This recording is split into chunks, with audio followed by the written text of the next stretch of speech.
My name is Estelle, and at 68 years old, I've learned that family can surprise you in ways you never expected. After my husband Frank passed 5 years ago, I poured my heart into being the best mother to my only son Michael and grandmother to his beautiful children. The tension with my daughter-in-law Amanda had been building for years, but nothing prepared me for that Mother's Day when I arrived to find my seat at the table literally removed. What happened next changed our family forever. If you're watching this from your own complicated family situation, hit that like button and subscribe to see how I turned the most humiliating rejection of my life into a powerful lesson about self-respect that no one in my family will ever forget. I grew up in a modest neighborhood just outside Boston, the daughter of a factory worker father and a mother who cleaned houses to help make ends meet. My parents instilled in me a strong work ethic and the belief that with enough determination, anything was possible. Those values carried me through college, where I met Frank during my sophomore year. Frank was studying business management while working evenings at a local restaurant. I was immediately drawn to his warm smile and genuine kindness. Our first date was a simple picnic in the Boston Common, where he brought homemade sandwiches that were absolutely delicious. When I complimented his culinary skills, his eyes lit up as he shared his dream of owning a catering business someday. We married a year after graduation in a small ceremony with just close family and friends. Money was tight, but we were rich in ambition and support for each other. Frank took a management position at a hotel restaurant, while I worked in administrative roles, both of us saving every penny we could toward our shared dream. When I was 28, we took the leap and started our own catering business out of our small kitchen. Those early years were challenging, working around the clock, building a client base through word-of-mouth learning through our mistakes. But Frank had an incredible talent for creating memorable food, and I had a knack for organization and client relations. Gradually, our little business grew from small family gatherings to corporate events. By our 10th anniversary, we had 5 employees and had moved operations to a commercial kitchen space. Over the next 3 decades, we expanded into a regional chain with multiple locations across Massachusetts. Our company, Harrison's Catering, became known for quality and reliability. We catered everything from intimate dinner parties to weddings with hundreds of guests. Through all the business growth, our greatest joy came with the birth of our son, Michael. From the moment he arrived, he became the center of our world. I can still remember Frank pacing the hospital hallway before Michael was born, nervously rehearsing his plan to be the best father possible. And he was, patient, attentive, and loving. As a family, we made sure Michael knew he was loved unconditionally, but we also taught him the value of hard work. He grew up helping in the kitchen, learning from Frank about food preparation and from me about customer service. Even as a young boy, he showed a creative streak, often redesigning our event spaces with surprising skill. When Michael expressed interest in architecture in high school, we encouraged him to follow that passion. Frank and I had always believed in supporting dreams, just as we had pursued our own. We paid for his education at a top-ranked university program, proud of his dedication and talent. After graduation, he worked for several firms to gain experience before expressing his desire to start his own architectural practice. Without hesitation, Frank and I provided the seed money for Michael's firm. We saw it as an investment in our son's future, just as our parents had sacrificed for our educations. The early years of Michael's business were difficult with sporadic projects and financial uncertainty. During this time, Frank and I provided not just emotional support, but also financial assistance when needed. Frank's diagnosis with pancreatic cancer came as a devastating blow when Michael was 33. For the next 3 years, I balanced running our business with caring for my husband as the disease gradually took its toll. Michael was a constant support during this time, visiting regularly and helping in any way he could. Those difficult years brought us even closer as a family. After Frank passed away, I threw myself into the business as a way to cope with grief. It was what Frank would have wanted, and the familiar routines and responsibilities gave me purpose. I ran Harrison's Catering successfully for 2 more years before deciding to sell. The decision wasn't easy, but at 65, I was ready for a different chapter. The business sold for a substantial sum, providing me with financial security for retirement. It was around this time that Michael met Amanda. They were introduced at a charity event where his firm had donated design services for a community center. Michael called me the day after they met, sounding more excited about a woman than I'd heard in years.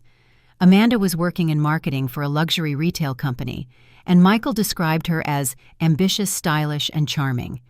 Their relationship progressed quickly. Within 6 months, they were engaged, and they married in a beautiful ceremony at one of our former catering venues. I made every effort to welcome Amanda into our family, sharing family recipes and stories about Michael's childhood. She seemed genuinely interested in our family traditions and appreciative of my efforts to include her. The first 2 years of their marriage seemed harmonious. I was delighted when they announced they were expecting their first child.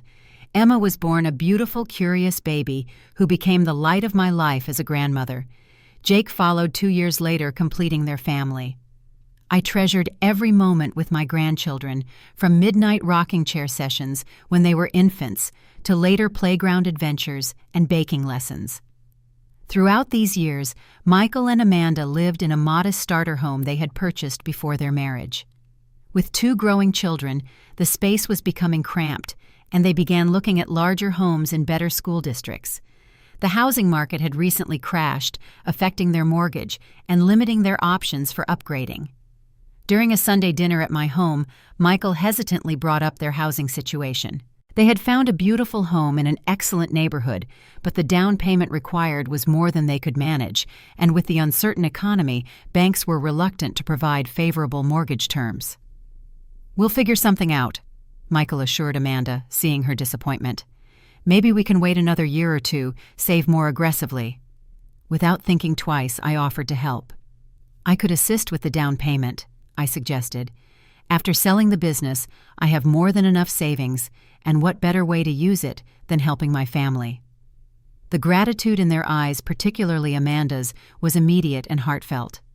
After discussing details, I agreed not only to help with the down payment, but also to co-sign the mortgage to secure better terms. Additionally, I offered monthly assistance until Michael's business became more stable, which he assured me would be temporary. They moved into their new home 3 months later. I took great pleasure in helping them decorate, particularly the children's rooms. Emma's room was painted a soft lavender at her request, with bookshelves I filled with my favorite childhood stories. Jake's room featured a transportation theme, with model airplanes hanging from the ceiling that we put together on rainy afternoons. For the first year in their new home, Amanda expressed frequent gratitude for my help. She invited me to dinner regularly, included me in family outings, and made sure I had ample time with the grandchildren.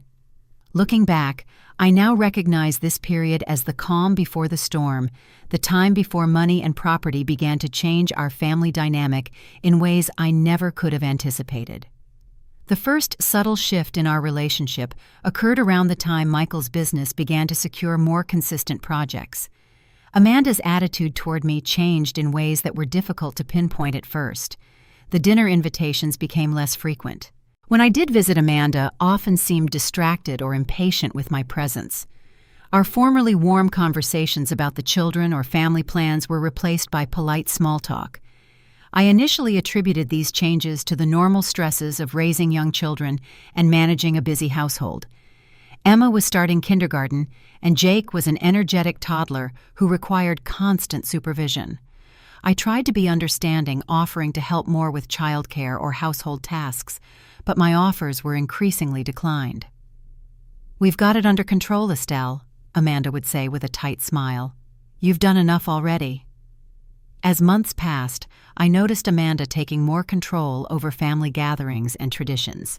The Sunday dinners that had once rotated between our homes became exclusively held at their house, with Amanda dictating the menu and seating arrangements. Holidays that we had previously celebrated with a blend of both our family's traditions were restructured according to Amanda's preferences, with little regard for the customs Frank and I had established with Michael.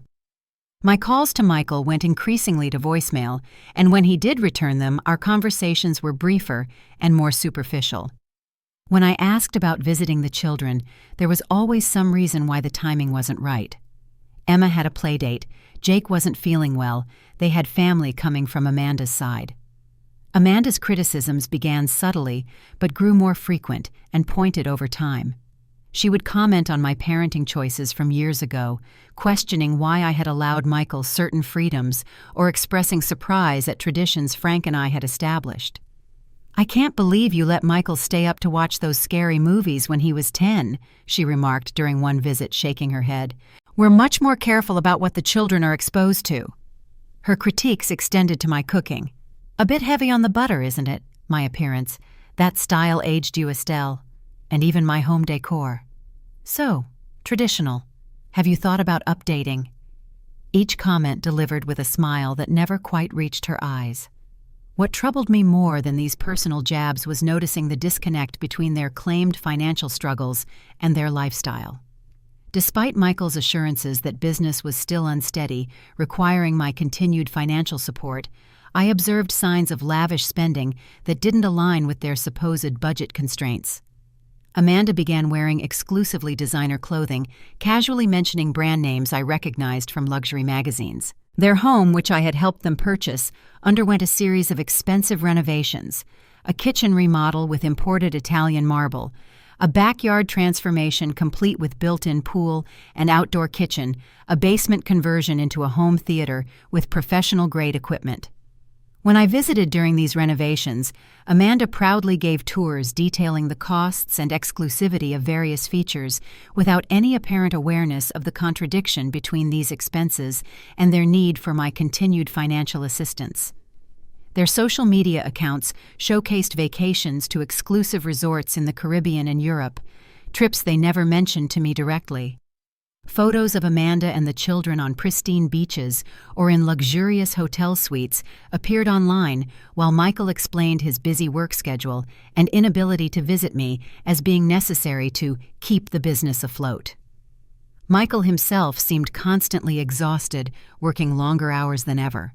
When I asked about his well-being during our infrequent calls, he would quickly change the subject or assure me everything was fine.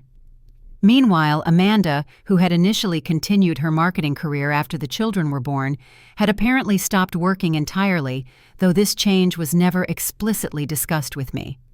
My attempts to gently inquire about their financial decisions were met with immediate defensiveness. Once, after seeing charges for a weekend at an expensive spa resort on a credit card statement I had co-signed, I carefully broached the subject with Michael. "I noticed some unusual expenses recently," I mentioned during a rare moment alone with him. "I'm just concerned about the financial pressure you're under if these kinds of costs are regular." Michael's face immediately closed off. "Amanda deserves nice things, Mom. She works hard managing our home and children. I don't appreciate you monitoring our spending or judging our choices." Before I could explain that my concern came from love, not judgment, Amanda entered the room and the conversation abruptly ended. Later that evening, I received a text message from her. "Michael told me about your comments. If our lifestyle bothers you, perhaps we should reconsider our financial arrangements." The implicit threat was clear: question their spending, and my access to my grandchildren might become even more restricted. The situation with Emma and Jake became the most painful aspect of this changing dynamic. I had been deeply involved in their lives from birth, often babysitting while Amanda had worked, and Michael handled evening client meetings. The children and I had established our own special rituals: Tuesday afternoon baking sessions with Emma, Thursday morning nature walks with Jake, weekend story times where I shared tales of their father's childhood. Gradually, these regular visits were canceled or rescheduled, then forgotten entirely. When I called to arrange time with the children, Amanda always had a reason why it wasn't convenient. The children were too busy with activities. They had playdates with more age-appropriate friends. They were focusing on academic enrichment programs. On the rare occasions when visits were permitted, they were increasingly supervised by Amanda, who monitored our interactions and frequently interrupted our activities with corrections or alternative suggestions. The spontaneous joy of our earlier relationship was replaced by stilted, awkward encounters under her watchful eye. Emma, perceptive even at 7, once whispered to me during a brief moment alone, "Mommy says we shouldn't ask you for stories about Daddy anymore. She says they're boring and old-fashioned." Jake, still too young to understand the tensions, would sometimes cry when our visits ended prematurely, clinging to my legs and begging me to stay longer. Amanda would pry him away with a tight smile, saying, "We need to teach him better boundaries, Estelle." The gifts I carefully selected for the children, educational toys, books I thought they would enjoy, craft supplies to nurture their creativity, would mysteriously disappear after my visits. When I inquired about a chemistry set I had given Emma for her birthday, Amanda casually mentioned, "Oh, we donated that. It had too many small parts. Choking hazards, you know." Michael, when confronted about these patterns, would offer apologetic explanations that never led to actual changes. "Amanda is just very particular about the children's development," or "she's under a lot of pressure managing their activities," or most painfully, "she's their mom. We need to respect her decisions about their upbringing." The Mother's Day tradition in our family had always been special. When Michael was a child, Frank and I had established a day that began with breakfast in bed, initially chaotically prepared by young Michael with Frank's assistance, followed by a family activity of my choosing and ending with a special dinner where Michael would present a handmade gift and heartfelt card. As an adult, Michael had continued the tradition, adapting it as our family evolved, but maintaining the core elements of thoughtful celebration. The first few Mother's Days after his marriage to Amanda had maintained much of this tradition, with Michael taking the lead in planning, while Amanda participated cordially. After Emma and Jake were born, Mother's Day became a dual celebration, which I wholeheartedly embraced. I loved sharing the day with Amanda, seeing it as an opportunity to strengthen our bond as mother and mother-in-law. I took care to ensure Amanda received special recognition, always bringing thoughtful gifts and encouraging Michael to make her feel cherished. Gradually, however, Amanda began taking control of these celebrations, shifting them from intimate family gatherings to elaborate brunches at expensive restaurants where her friends and parents were also invited. At these events, I increasingly found myself seated far from the children, and Michael sometimes at entirely separate tables with distant acquaintances or elderly relatives of Amanda's family. The previous year's Mother's Day had been particularly difficult.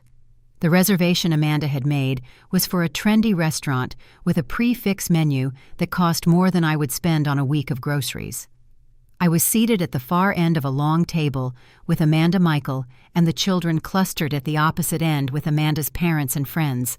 The children were instructed to deliver their carefully rehearsed Mother's Day wishes to Amanda first, with barely a moment allowed for them to greet me before being ushered back to their seats. After that experience, I had gently expressed to Michael my hope that this year might include some quieter family time, perhaps even a return to some of our traditional activities.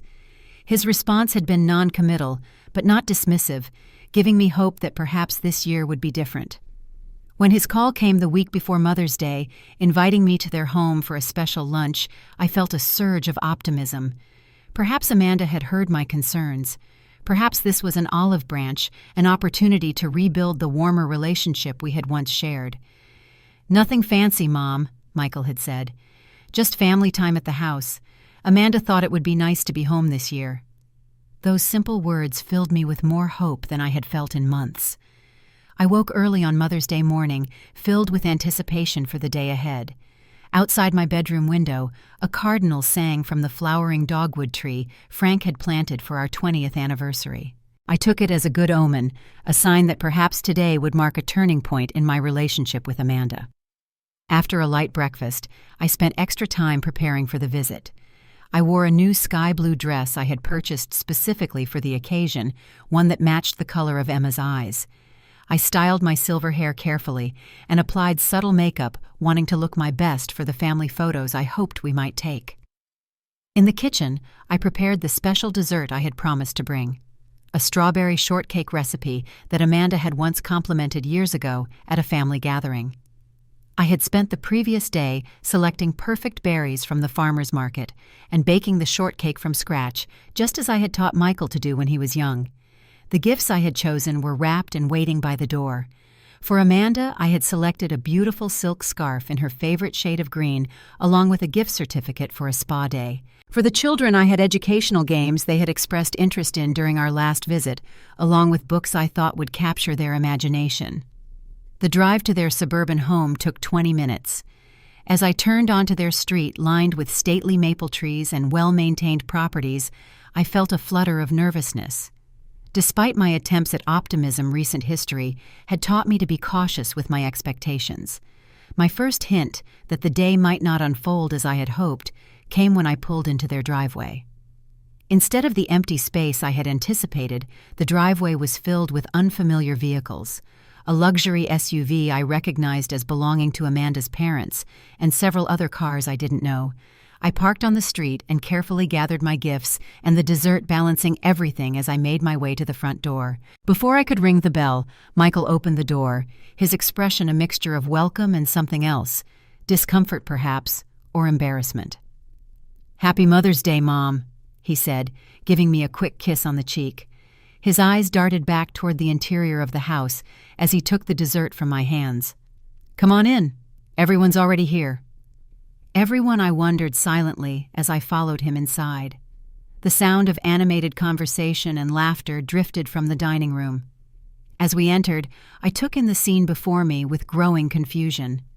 The large dining table was fully set, with Amanda's best china and crystal decorated with elaborate floral arrangements. Seated around it were Amanda's parents, whom I recognized along with 4 other couples I had met briefly at previous functions, friends of Amanda's from her college days and country club connections. Amanda herself stood at the head of the table, elegant in an expensive-looking cream-colored dress, directing a caterer who was arranging platters of food. She looked up as we entered, her smile not reaching her eyes. "Estelle, you're here," she said, her tone suggesting this was both obvious and somehow inconvenient. "Michael, show your mother where she'll be sitting." It was then that I realized there was no place set for me at the table. Every chair was occupied or clearly reserved with name cards placed at each setting. My name was nowhere to be seen. Michael shifted uncomfortably beside me. "Amanda thought you might be more comfortable in the living room, Mom, since the table is pretty full with Amanda's parents and our friends." I stood frozen still, holding my carefully wrapped gifts as the reality of the situation washed over me. I hadn't been invited to join a family lunch. I had been summoned as an afterthought to an event where I was clearly not expected to participate fully. "I brought dessert," I said softly, nodding toward the cake Michael was holding. "Strawberry shortcake, the one Amanda mentioned liking."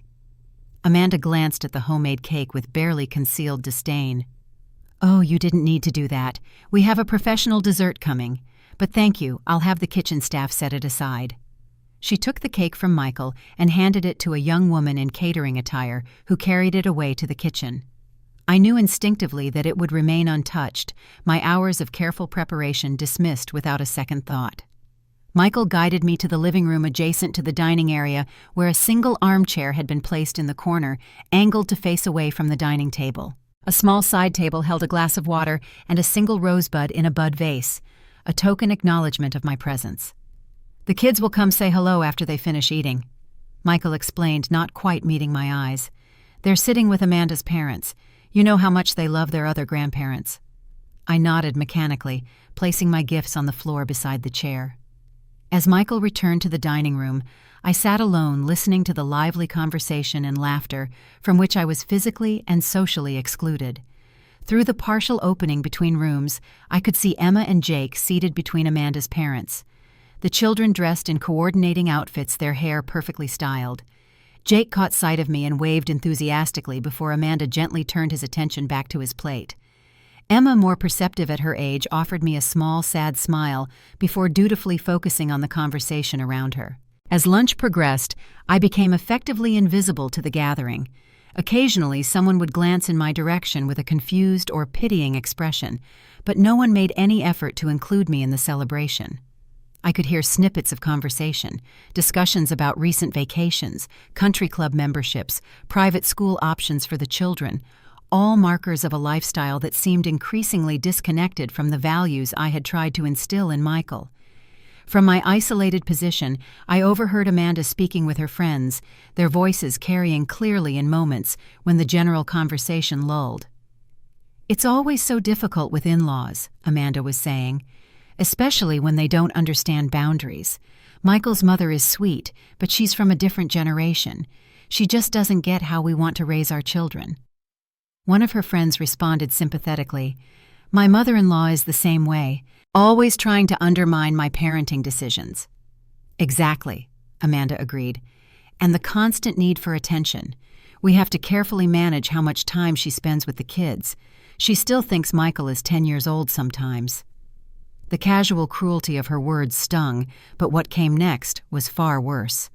As the meal progressed to dessert, an elaborate tiered cake delivered from an exclusive bakery, Amanda stood to offer a toast, champagne flute in hand. "I'd like to thank everyone for joining us to celebrate Mother's Day." She began smiling warmly at her assembled friends and family.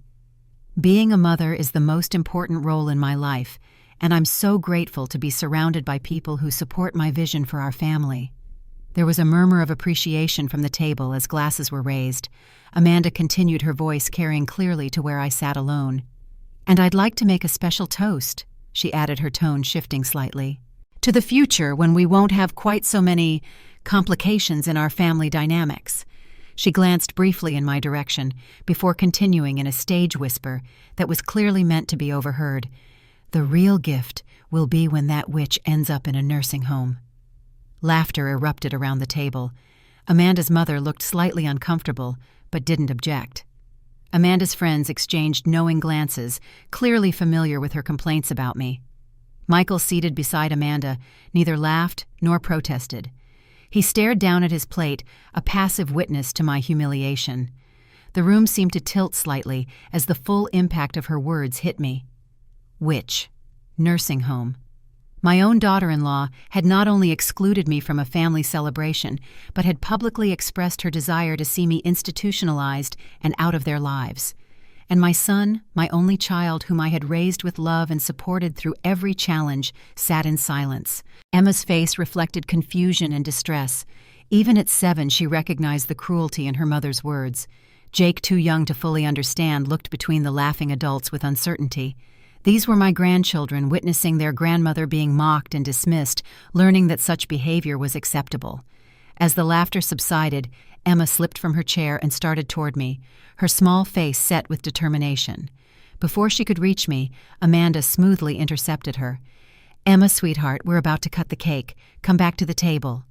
"But I want to sit with Grandma," Emma protested. "She's all alone." "Grandma Estelle is fine," Amanda said firmly, steering Emma back to her seat. "She prefers to watch from a distance. Isn't that right, Estelle?" All eyes turned to me, awaiting my response to this blatant falsehood. In that moment, I made a decision. I would not create a scene that might further distress my grandchildren. I would not give Amanda the satisfaction of seeing me break down or lash out. Instead, I rose from my chair with as much dignity as I could muster. "I think it's time for me to leave," I said calmly. "Thank you for having me." I collected my purse, but left the wrapped gifts beside the chair. They were chosen with love for my grandchildren and daughter-in-law, but I would not have them opened in this toxic atmosphere, turned into another opportunity for mockery. As I walked toward the front door, Michael hurried after me, catching up in the hallway out of sight of the dining room. "Mom, wait," he said, his voice low and urgent. "Amanda didn't mean that. She's just stressed about finances lately." I turned to face my son, truly seeing him for the first time in months. The dark circles under his eyes, the tension in his shoulders, the way he constantly glanced back toward the dining room, fearful of Amanda noticing his absence. "Stressed about finances," I repeated. "Michael, I've been paying most of your mortgage for years. I've contributed to your children's education funds, co-signed your loans, and provided monthly support. What financial stress could possibly justify what just happened?" Michael ran a hand through his hair, a gesture so reminiscent of his father that it made my heart ache. "It's complicated, Mom. The house, the lifestyle, it's more expensive than we anticipated. We're behind on some payments even with your help. Amanda's worried about maintaining appearances with her friends. And that justifies humiliating me on Mother's Day, excluding me from a family meal, calling me a witch." My voice remained steady, despite the turmoil inside. "Of course not," he mumbled, eyes downcast. "I'll talk to her. I'll make this right." I looked at this man, my beloved son, who had somehow become a shadow of himself, and made a decision. "No, Michael. I'm going to make this right." Without another word, I walked out the front door to my car. The drive home passed in a blur, my mind racing with revelations and decisions. Only when I was safely inside my own home, the door locked behind me, did I allow the tears to fall, not just for the day's humiliation, but for the painful clarity it had brought. Amanda didn't see me as family. She saw me as a financial resource to be tolerated and manipulated. And somewhere along the way, my son had become complicit in this view, too comfortable with the lifestyle my money provided to stand up for the mother who had sacrificed everything for him. As the initial shock and hurt began to fade, another emotion took its place: determination. Tomorrow would be Monday, and the automatic monthly transfer for their mortgage payment was scheduled to process. For the first time in 5 years, I decided that payment would not be made. If Amanda wanted to call me a witch, she was about to discover I had powers she hadn't anticipated, the power to reclaim my dignity and financial independence. Monday morning arrived with surprising clarity. After a night of emotional turmoil, I woke with a sense of purpose I hadn't felt since selling my business. The first thing I did was call Sarah Mitchell, my financial advisor for the past 15 years, and one of my closest friends since our days at Boston University. "I need to review all my financial arrangements with Michael and Amanda," I told her when she answered. "Everything, the mortgage, credit cards, any recurring payments. Can you come over today?" Sarah, perceptive as always, heard the urgency in my voice. "I'll be there by noon. I'll bring all the relevant documents." While waiting for Sarah, I made another call to cancel the automatic mortgage payment scheduled for that day. The bank representative asked if I wanted to reschedule the payment. "No," I replied firmly. "I'm reconsidering this financial arrangement entirely." By the time Sarah arrived, I had made a pot of coffee and set out the financial records I kept at home. Sarah entered carrying a portfolio bulging with documents, her expression concerned but professional. "Estelle, what happened?" she asked as she arranged the papers on my dining room table. I gave her a concise account of the Mother's Day incident, including Amanda's toast, and Michael's subsequent explanation about financial stress. Sarah listened without interruption, her expression growing increasingly troubled. "I suspected something wasn't right," she said when I finished. "The amounts you've been transferring to them have increased substantially over the past 2 years, and I've tried to raise concerns during our quarterly reviews." "I know you have," I acknowledged. "I just didn't want to believe they were taking advantage." Sarah opened the first folder. "Let's look at exactly what's happening with your money. First, the mortgage arrangement." What followed was a systematic examination of every financial connection between my accounts and Michael and Amanda's. The picture that emerged was worse than I had feared. The monthly mortgage help I had been providing had nearly doubled in the past 18 months, with no explanation offered. When Sarah compared the actual mortgage statement to the amounts I was transferring, there was a significant discrepancy. "You're paying far more than the mortgage amount," Sarah pointed out, showing me the numbers. "The extra funds are being deposited directly into their joint checking account." Further investigation revealed numerous credit inquiries and applications using my information as co-signer, many for cards and loans I had never been told about. Several of these accounts showed high balances and minimum payments, suggesting they were being used to finance the lifestyle I had witnessed, the renovations, vacations, and designer clothing. "Estelle, I need to be direct with you," Sarah said, her tone gentle but serious. "These patterns are consistent with financial exploitation. Whether intentional or not, your generosity is being abused." I sat back in my chair, feeling a complex mixture of anger, hurt, and embarrassment. I wanted to help them. I never imagined Michael would allow this. "It's not uncommon," Sarah assured me, "especially when the person taking advantage is family. We want to believe the best of our children." "What should I do now?" I asked. "First, we need to get a complete picture. I suggest we visit your bank tomorrow to review the mortgage arrangement in detail. You should also consider consulting with an attorney about your options and protections." The next morning, Sarah accompanied me to Boston First National, where I had been a customer for over 40 years. The branch manager, Robert Jennings, had handled my business accounts and knew me well. "Mrs. Harrison," he greeted me warmly, "what can we do for you today?" I explained that I needed to review the mortgage arrangement for Michael and Amanda's home, including all payment records and the original co-signing agreement. Robert immediately arranged for us to use a private conference room and had the relevant documents brought in. What we discovered was shocking. The mortgage was structured so that I was actually paying 80% of each payment, not the 30% I had initially agreed to. Moreover, there had been a recent attempt to refinance the mortgage with me listed as the primary holder rather than co-signer, a change that would have made me fully responsible for the debt while reducing Michael and Amanda's obligation. This refinance application was declined, Robert explained, pointing to a notation in the file. Our loan officer had concerns about the change in liability and wanted to speak with you directly, but the application was withdrawn before that happened. Did my son withdraw it? I asked. Robert checked the records. No, Mrs. Harrison. The withdrawal request came from Amanda Crawford. She claimed to be acting with your knowledge. A cold sensation settled in my stomach. I knew nothing about this application. Robert's expression grew serious. Mrs. Harrison, I hope you don't mind my speaking frankly, but these patterns raise some red flags for us. As a bank, we're increasingly vigilant about potential financial exploitation of older customers. I'm not being exploited, I said automatically, then paused. At least I didn't think I was. Unfortunately, this type of situation is more common than people realize, he continued gently, often involving family members who gradually increase their financial dependence beyond initially agreed-upon arrangements. Sarah interjected. Robert, what other financial connections between Estelle and the Crawfords should we be aware of? Robert reviewed the records further.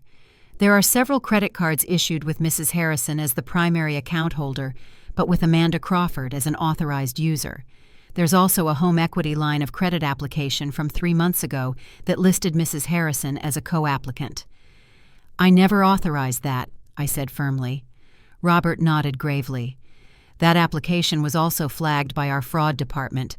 There were inconsistencies in the signatures. The implications of what Robert was saying slowly sank in. Amanda hadn't just been taking advantage of my generosity. She had potentially been committing fraud by misrepresenting my involvement in financial applications. As we left the bank, I felt simultaneously devastated and resolved. This wasn't just about a hurtful Mother's Day incident anymore. This was about protecting myself from systematic financial exploitation.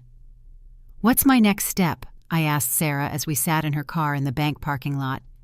I've arranged for you to meet with Patricia Goldstein this afternoon, she replied.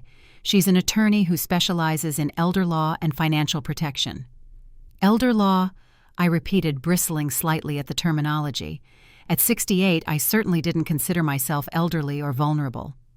It's just a specialization term, Sarah explained. Patricia handles all kinds of cases involving financial autonomy and protection. She's the best person to advise you on your options. Patricia Goldstein's office was located in a converted brownstone in downtown Boston. Her manner was direct but compassionate as I recounted the events of the past few years, culminating in the Mother's Day incident and our discoveries at the bank. From a legal standpoint, you have every right to protect your finances, Patricia advised. As a co-signer, you're entitled to withdraw financial support if the terms of your agreement are being violated, which they clearly are. What about the mortgage? I asked. If I stop making payments, won't that affect my credit? Potentially, she acknowledged. But there are ways to address that. We can document the misrepresentation and unauthorized changes to the financial arrangement. Your consistent payment history and the evidence of potential fraud will help protect your credit standing. Patricia outlined several immediate steps formally notifying the bank of my decision to cease payments, documenting all unauthorized applications and inquiries, using my information, and preparing for the likely fallout from Michael and Amanda. They will almost certainly react strongly when the financial support stops, she warned. You should be prepared for emotional manipulation, including potentially using access to your grandchildren as leverage. The thought of losing contact with Emma and Jake sent a sharp pain through my heart, but I forced myself to face the reality of the situation. They're already restricting my time with the children. At least this way I'm standing up for myself. Exactly, Patricia agreed. And documenting these patterns of behavior could actually help establish a case for grandparent visitation rights in the future if necessary. By the end of our meeting, I had a clear action plan. I would immediately stop all financial support, remove myself from accounts where possible, and document any further attempts at financial manipulation. Patricia would send formal letters to relevant financial institutions, explaining the situation and protecting my interests. As I drove home that evening, I calculated the total financial support I had provided to Michael and Amanda over the past 5 years, more than $300,000 in mortgage payments, loans, and direct gifts. The amount was staggering, especially considering how little gratitude or respect I had received in return. That night, I sat at my kitchen table and wrote in my journal, something I had done regularly since Frank's passing. I documented my feelings, my discoveries, and my decision to reclaim my financial autonomy. The last line I wrote before closing the journal read, "Called me a witch. Monday I canceled the check for her mortgage." It wasn't spite driving my decision, but rather a belated recognition of my own worth and dignity. If standing up for myself made me a witch in Amanda's eyes, then perhaps it was time to embrace that label, not with malice, but with the quiet power that comes from refusing to be exploited any longer. The first call came Wednesday morning, nearly 48 hours after the mortgage payment should have processed. I was in my garden tending to the tomato plants Frank had always been so proud of when my phone rang with Michael's number. I had been expecting this call, had mentally rehearsed various approaches to the conversation, yet my heart still raced as I answered. "Hello, Michael." "Mom." His voice was tight with barely controlled panic. "There's some kind of problem with the mortgage payment. The bank says it didn't go through and they can't process it without your authorization." "That's correct," I replied, keeping my voice calm and even. "I've canceled the automatic payment." There was a moment of stunned silence before he sputtered, "You canceled it, without telling us, Mom, that payment was due Monday." "I'm aware of when it was due. I've been making that payment for 5 years." "But why would you—" He broke off, and I could hear Amanda's voice in the background demanding to know what was happening. "Michael," I said, "I think we need to have an honest conversation about the financial arrangements between us." Before he could respond, there was a commotion on the other end of the line, and suddenly Amanda's voice came through sharp and accusatory. "What do you think you're doing, Estelle? Is this because of Sunday? Are you really so petty that you'd jeopardize our home over a silly misunderstanding?" I took a deep breath, reminding myself of Patricia's advice to remain calm and factual. This isn't about Sunday, Amanda, though that certainly clarified things for me. This is about the fact that I've discovered numerous financial irregularities in our arrangement. "What are you talking about?" she demanded, but there was a note of uncertainty beneath her indignation. "I'm talking about the fact that I'm paying 80% of your mortgage, not the 30% we originally agreed upon. I'm talking about credit applications submitted with my name without my knowledge. I'm talking about a pattern of financial exploitation that I've allowed to continue for far too long."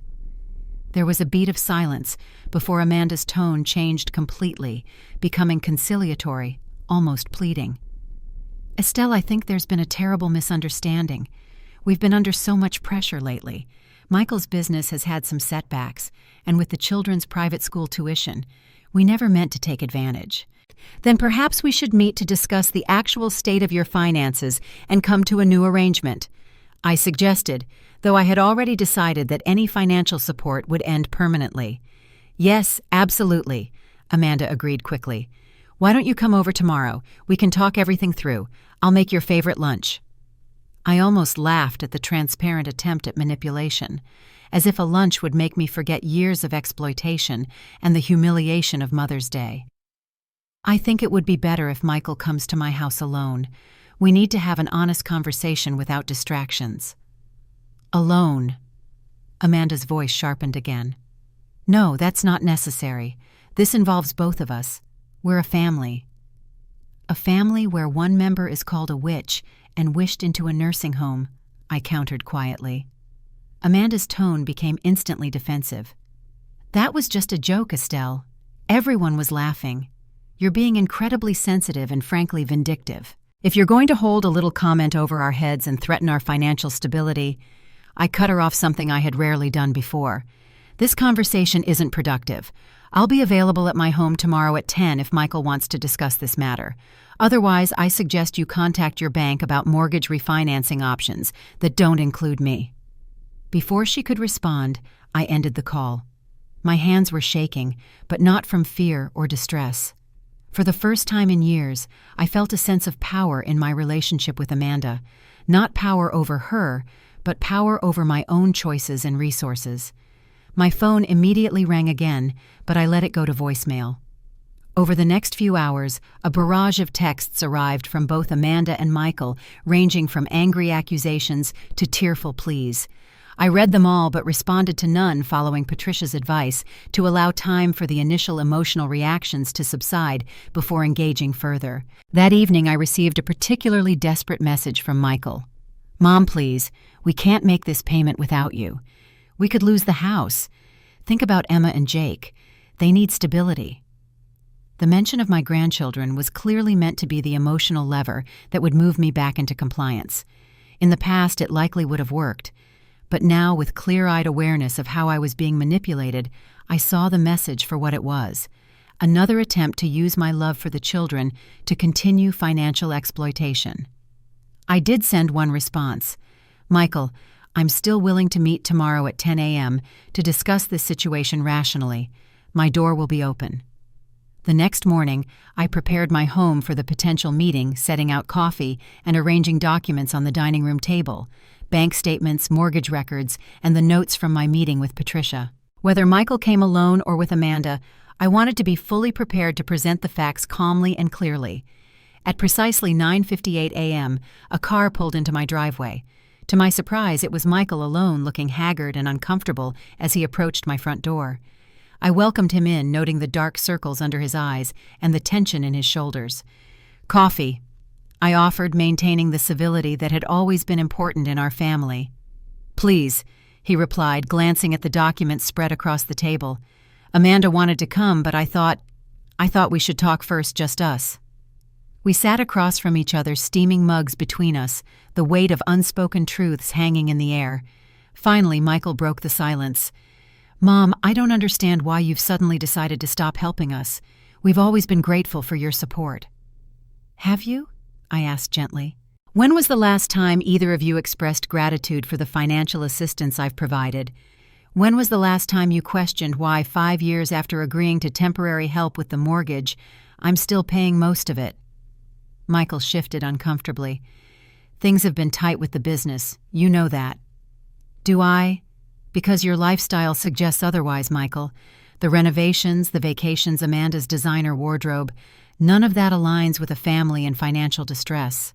He looked down at his coffee, avoiding my gaze. "Amanda has certain expectations about our lifestyle. Appearances are important to her, especially with her friends. More important than honesty, more important than treating your mother with basic respect." I placed the bank statements in front of him. "Look at these, Michael. Really look at them.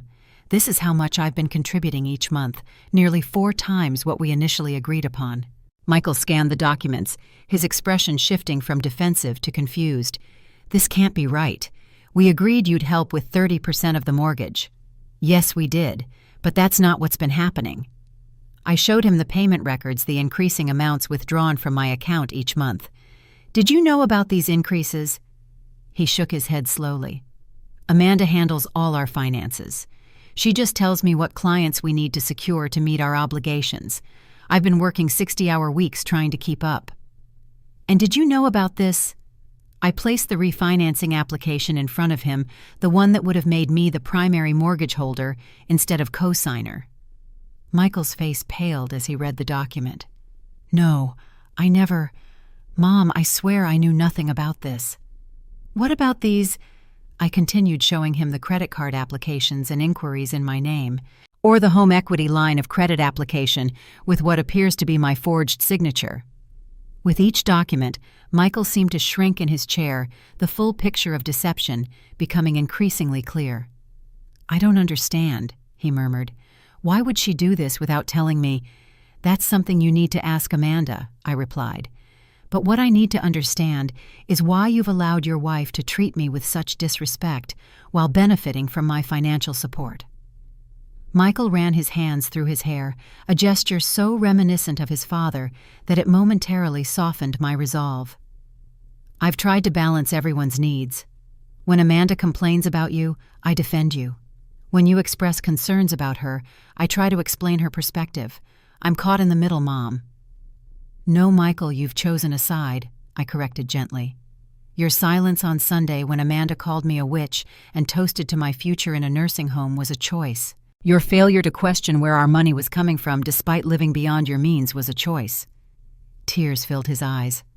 I didn't know about the financial stuff, I swear. But Sunday, you're right. I should have said something.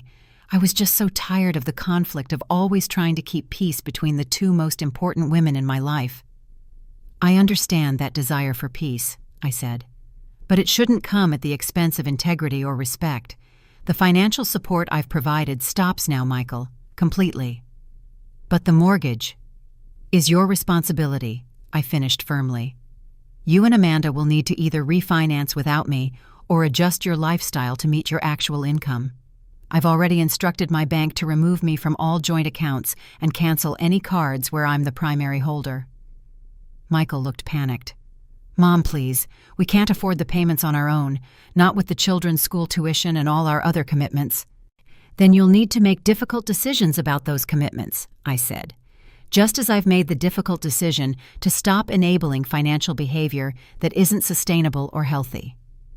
Amanda will be furious, he whispered, and in that moment, I saw clearly the dynamic that had developed in their marriage.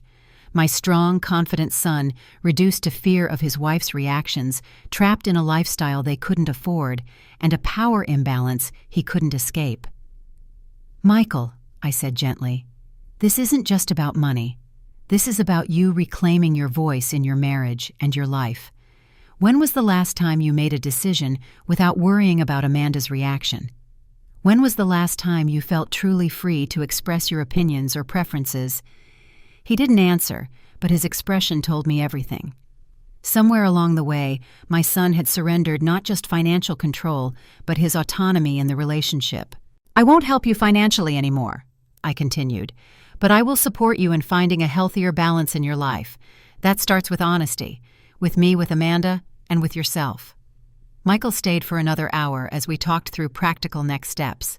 He would need to have difficult conversations with Amanda about their actual financial situation. They would likely need to sell the house and find something more affordable. The children might need to change schools. Life would change significantly, but perhaps in ways that ultimately created more authenticity and less pretense. As he prepared to leave, Michael hugged me tightly. I'm sorry, Mom. For Sunday and for everything else, I let things go too far. We both did, I acknowledged. But we can choose differently now. Watching him drive away, I felt a complex mixture of emotions. Sadness for the pain ahead for my son, concern for my grandchildren during this transition, but also a profound sense of relief and self-respect. For the first time in years, I had stood firm in my own worth, refusing to be both financially exploited and personally disrespected. The coming weeks would undoubtedly bring more confrontation and difficult conversations. Amanda would not relinquish her lifestyle or her control easily. But I had taken the first crucial step in reclaiming my autonomy, and in doing so, perhaps offered my son a model for reclaiming his. The following months unfolded in ways both expected and surprising. As predicted, Amanda's initial reaction to the financial changes was explosive. She called repeatedly, leaving voicemails that ranged from tearfully apologetic to openly threatening. She sent emails detailing the catastrophic consequences that would befall the family, especially the children, if I didn't resume financial support. When these tactics failed to move me, she attempted different approaches. First came a formal letter of apology clearly written with the assistance of someone with legal knowledge acknowledging misunderstandings, but carefully avoiding admission of any actual wrongdoing. This was followed by an invitation to family counseling with a therapist who I later discovered was a close personal friend of Amanda's from her college days. Throughout this period, I maintained the boundaries I had established with Patricia's guidance. I responded to communications factually and calmly, but refused to engage with emotional manipulation or vague promises of change. Each interaction confirmed that my decision had been necessary and right, however painful the short-term consequences. Michael, meanwhile, was experiencing his own awakening. During our occasional private conversations, he revealed the extent to which Amanda had controlled their finances without his full knowledge. "She quit her job 3 years ago," he confessed during one visit to my home. "She told me her company was downsizing, and she'd been laid off with a modest severance package. I later found bank statements showing she resigned voluntarily.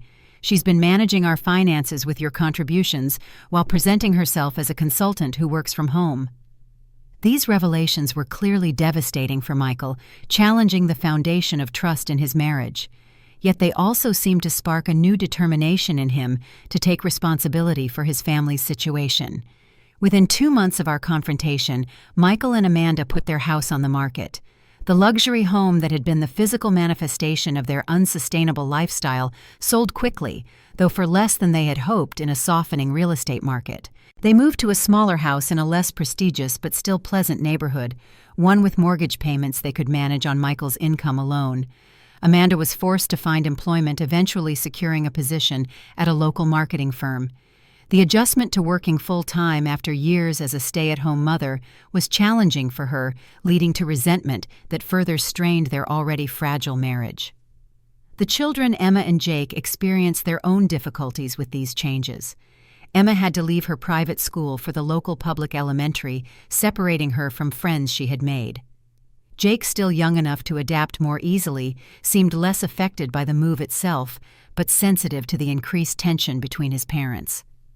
My relationship with my grandchildren remained complicated.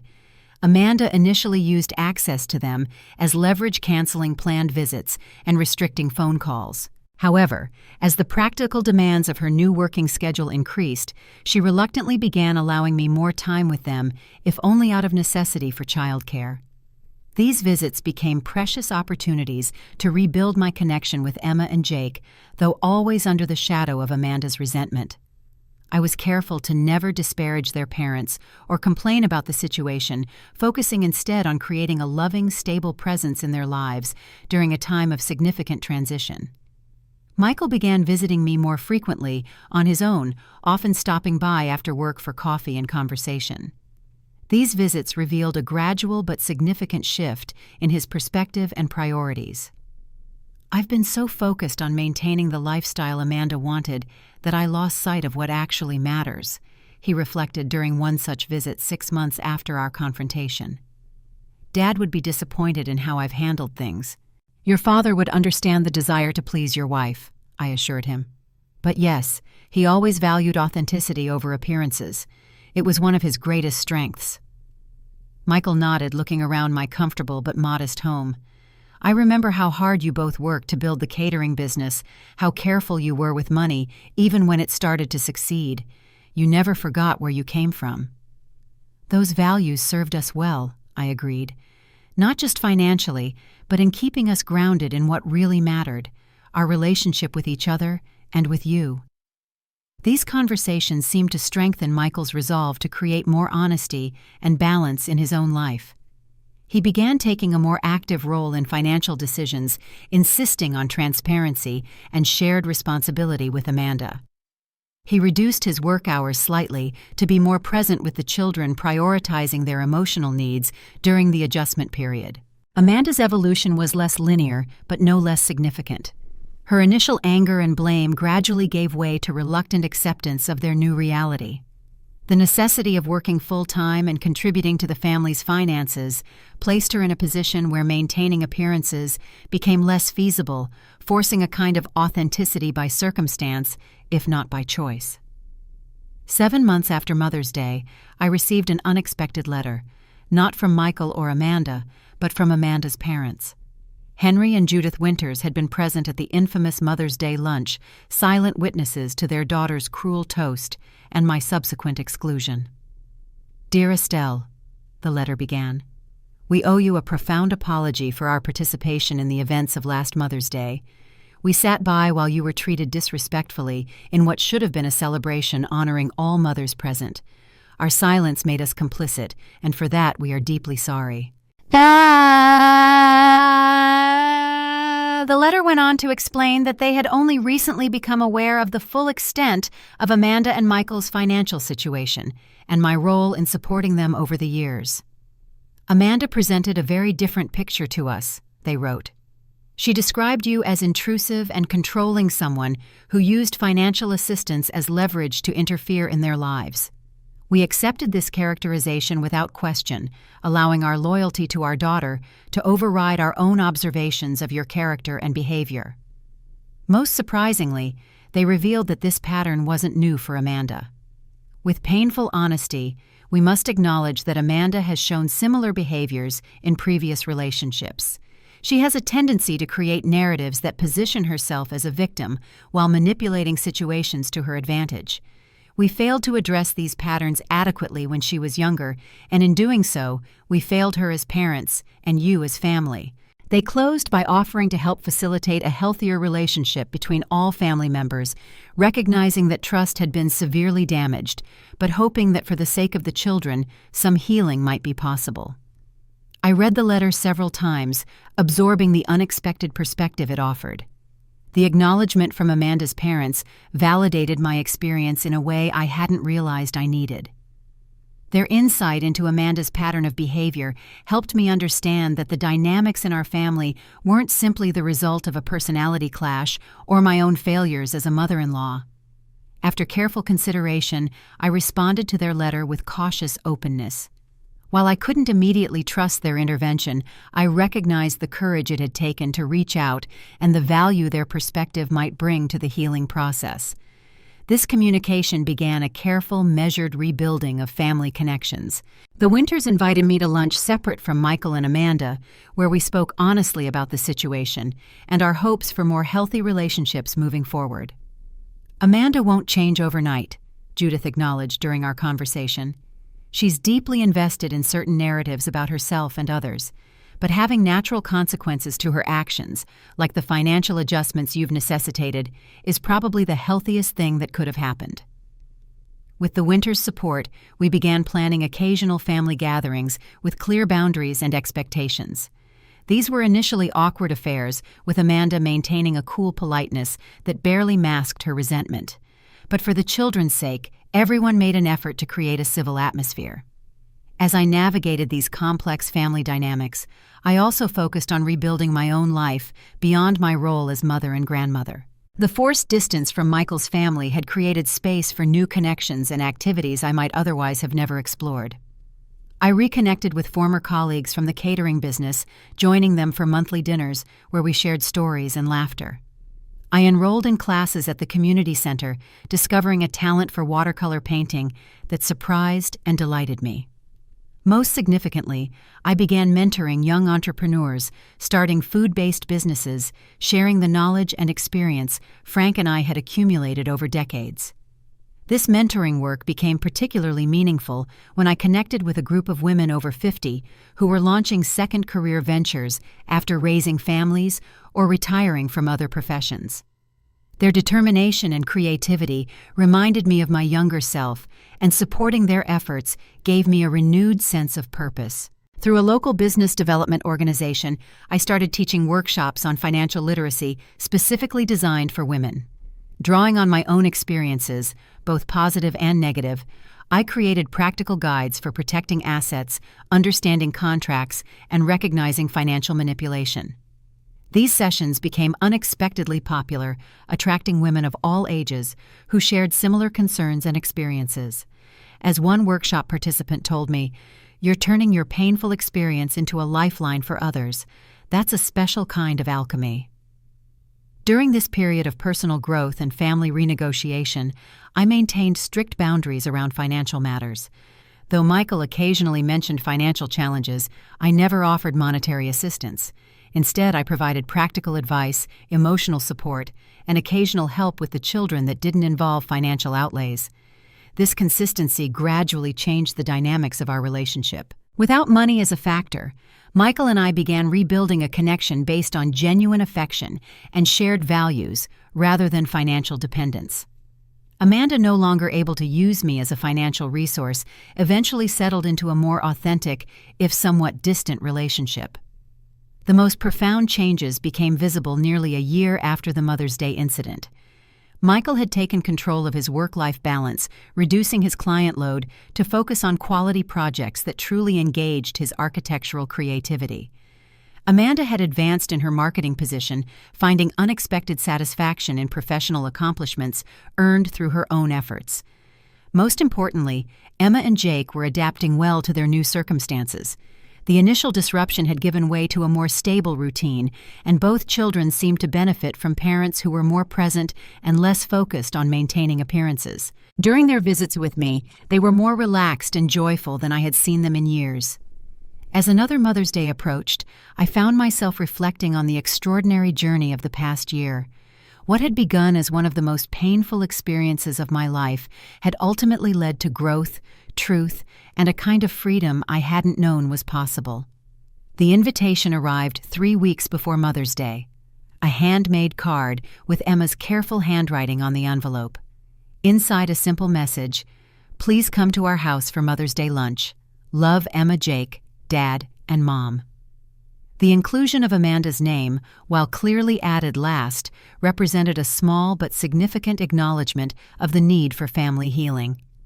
I accepted with a brief phone call to Michael, setting clear expectations for the visit. This would be a new beginning, not a return to old patterns. My acceptance was an extension of grace, not an erasure of the past year's painful revelations. When Mother's Day arrived, I drove to their new home with mixed emotions. The modest 2-story house in a family-friendly neighborhood was a visual representation of the changes in their lives, less imposing than their previous residence, but somehow more authentic. Michael greeted me at the door with a warm hug, the tension that had characterized him for so long noticeably diminished. Emma and Jake rushed forward with handmade cards and excited stories, their affection unrestrained by adult complexities. Amanda's greeting was reserved but civil, her carefully applied makeup not quite concealing the signs of someone still adjusting to significant life changes. "Thank you for coming, Estelle," she said, her voice carrying the formality of someone following an agreed-upon script. The dining room table was set simply, but with obvious care. Unlike the previous year's elaborate display of excess, this setting felt genuine. Flowers from their garden place settings that included a chair for me between the children and a meal that Michael later told me they had prepared together as a family. As we settled in for lunch, I noticed subtle but significant shifts in the family dynamic. Michael spoke with confidence, sharing stories about his recent architectural projects with enthusiasm rather than exhaustion. Amanda contributed to the conversation without dominating it, occasionally deferring to Michael in matters regarding the children, suggesting a more balanced co-parenting approach than previously evident. Most telling was the absence of Amanda's usual audience, the friends and extended family who had witnessed my humiliation the year before. This gathering was truly about family, not performative socializing or status display. After the meal, Emma tugged at my hand. "Grandma, come see my new room. I decorated it myself." Her room reflected the creative spirit I had always tried to nurture.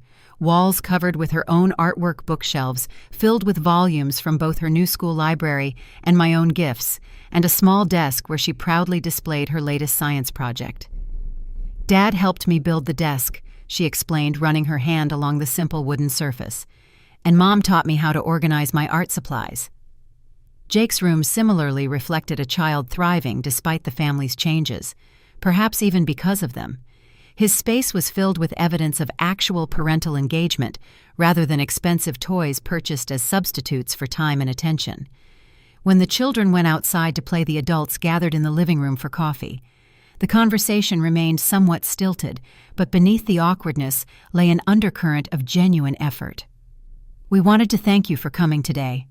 Michael began, glancing at Amanda for confirmation. "We know that after last year you had every reason to decline." Amanda set down her coffee cup with deliberate care. "I owe you an apology, Estelle. My behavior last Mother's Day was inexcusable." The words seemed rehearsed, but not insincere. I noted that she named her behavior specifically rather than offering vague regrets about how things turned out. "I was resentful of your relationship with Michael and the children," she continued, "and I was dependent on your financial support, while simultaneously resenting that dependence. It was easier to vilify you than to acknowledge my own part in creating our situation. "Thank you for saying that, Amanda," I responded, appreciating the difficulty such an admission must present for someone who had worked so hard to maintain a facade of perfection. "This past year has been challenging for everyone, but I believe necessary." Michael reached for Amanda's hand, a gesture of support that seemed more genuine than obligatory. "We've been in counseling," he explained. "Real counseling, not with Amanda's friend. It's helping us understand the patterns we created and how to build something healthier." Amanda nodded. "I've had to face some difficult truths about myself and my relationships, with Michael, with the children, with my parents, and with you."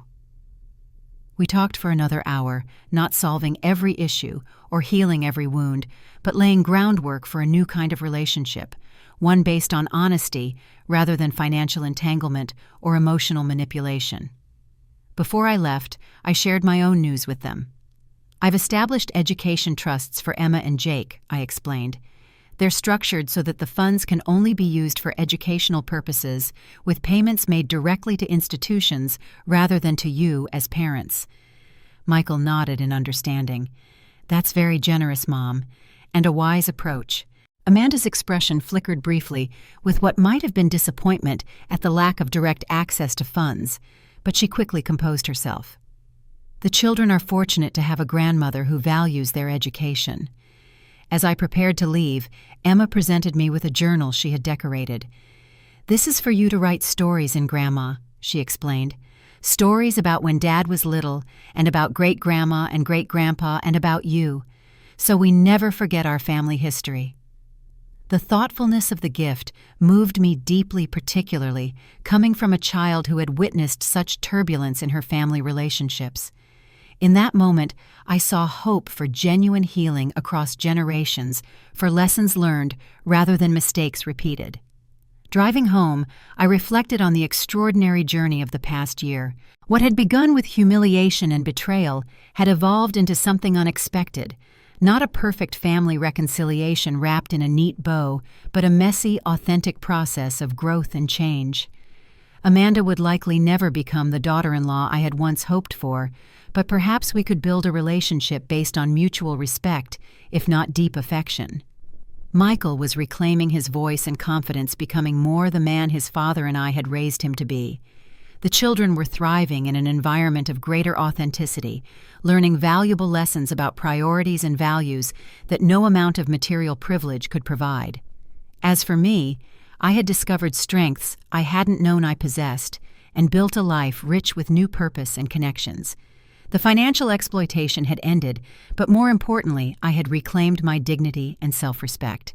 In the weeks that followed, I continued my mentoring work and financial literacy workshops with renewed passion, often sharing elements of my own story as a cautionary tale and testimony to the possibility of positive change. Each woman who recognized her own situation in my experience and took steps to protect herself represented a small victory against the cultural expectations that too often silence older women and render them vulnerable to exploitation. I established a support group specifically for grandparents navigating difficult family dynamics, creating a safe space for sharing experiences and strategies. The group quickly grew to include men and women from diverse backgrounds, all united by love for their grandchildren and determination to maintain healthy boundaries with adult children. The education trusts I set up for Emma and Jake represented my compromise between generosity and self-protection, a way to provide for my grandchildren's future without enabling the financial manipulation I had experienced. The trusts were accompanied by journals where I recorded family stories, values, and lessons I hoped would guide them as they grew. 1 year after the Mother's Day that had changed everything, I sat in my garden with a cup of tea watching the spring flowers Frank and I had planted decades ago bloom once again. My phone chimed with a text message from Michael. "The kids are asking when you can come for another baking day. Amanda suggested Saturday if that works for you." This simple message, with its casual inclusion of Amanda's support for my relationship with the children, represented the kind of ordinary family interaction I had once taken for granted and now recognized as precious. The journey hadn't been easy, and the healing wasn't complete. There would be setbacks and difficult moments ahead as we all continued to adjust to new boundaries and expectations. But we had taken the first crucial steps toward healthier relationships based on respect rather than financial dependence or emotional manipulation. The greatest gift I had given myself, and ultimately my family, was the courage to say enough, to recognize that true love doesn't require martyrdom or surrender of dignity, to understand that enabling harmful patterns hurts everyone involved, including the children we all cherished. In standing firm about my financial boundaries, I had modeled for my son, my grandchildren, and even for Amanda, the importance of self-respect and authentic relationships. And in that modeling lay my greatest contribution to breaking cycles that might otherwise have continued into the next generation. My name is Estelle Harrison, and at 69 years old, I've learned that it's never too late to rewrite the rules of family relationships. Sometimes the most loving thing you can do is establish clear boundaries. Have you ever had to make tough choices to protect yourself financially or emotionally from family members? I'd love to hear your stories in the comments below. If this journey resonated with you, please like and subscribe to support more conversations about navigating complex family dynamics. Share this video with someone who might need encouragement to stand their ground with dignity. Thank you for listening to my story, and remember, true family love is built on mutual respect, not financial exploitation or emotional manipulation.